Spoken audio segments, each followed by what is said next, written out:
You can also join us live on YouTube on Omanfm and on Facebook on Neto TVGH. Maritime and Port News also comes to you live on Omanfm in Kumasi. I am Nanesi Boateng in our stories. Energy Minister Matthew Poku-Prempeh has stated that efforts are being made by government in conjunction with stakeholders to ensure that the Tema Oil Refinery resumes full operations. The Tema Oil Refinery TOR shut down its operations in June 2018 due to lack of crude oil, which serves as raw material for the refinery. According to the sector minister, the pressures of the dollar would not have been felt so much if the refinery was still in operations, as crude prices have gone up. Addressing the press, he said if TOR was in production, the pressure from the petroleum side of the dollar would not have affected Guineans as it is now. Dr. Prempeh stated the country derives more from refined products, thus operating revenue would have helped the country in these difficult economic times. Let's listen to him. It's very, very interesting that in the early 2000s, 2008, 2009, 2010, 2012, it was working. It was beginning, but it was working. It was refining.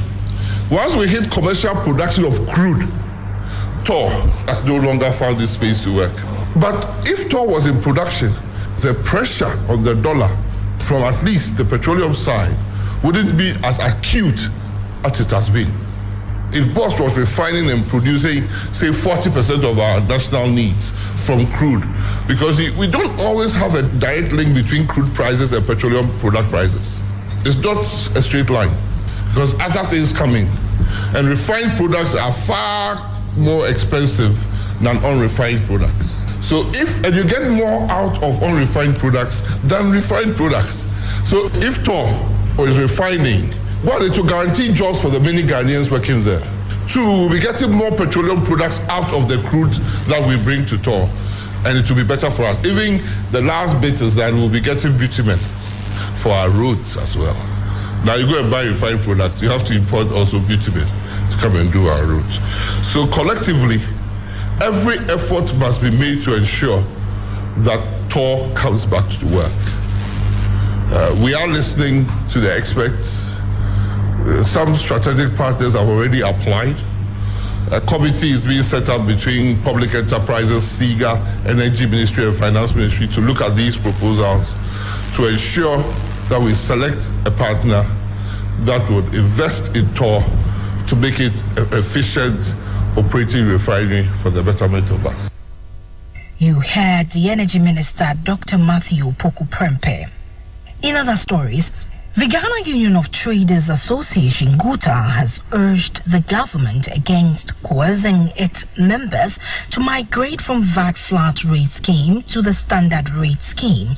According to GUTA, for about 5 years now, they have been operating under the flat rate scheme. They said VAT invoices they receive are on the 3% and 4% flat rate scheme. Therefore, any attempt to migrate them to the standard rate scheme will be suicidal.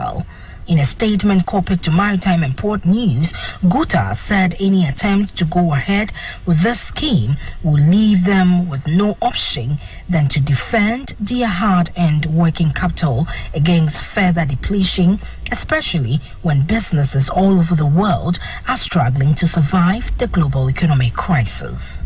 Finally, Russia is bracing for a sharp decline in cargo flows and a deficit of containers after major international container shipping lines halted operations in the country due to Moscow's military campaign in Ukraine.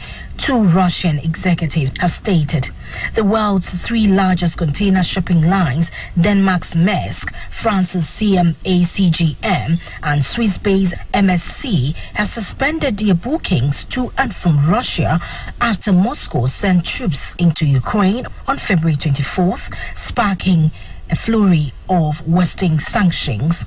The exit of major container shipping companies, which transport most manufactured goods around the world and are essential to international trade, is expected to cause a major decline in shipments if no alternative to these firms are found soon, according to the head of Delo Group, Russia's largest container operators. Delo Group owns global ports, which operates terminals in northwestern Russia and in the Russian Far East, as well as terminals in the Black Sea port of Novorossiysk. It also controls Transcontainer, the country's largest freight container operator. On this note, to wrap up this morning's edition of Maritime and Port News, proudly sponsored by the Ghana Shippers Authority. They provide you with the best in oil shipping solutions.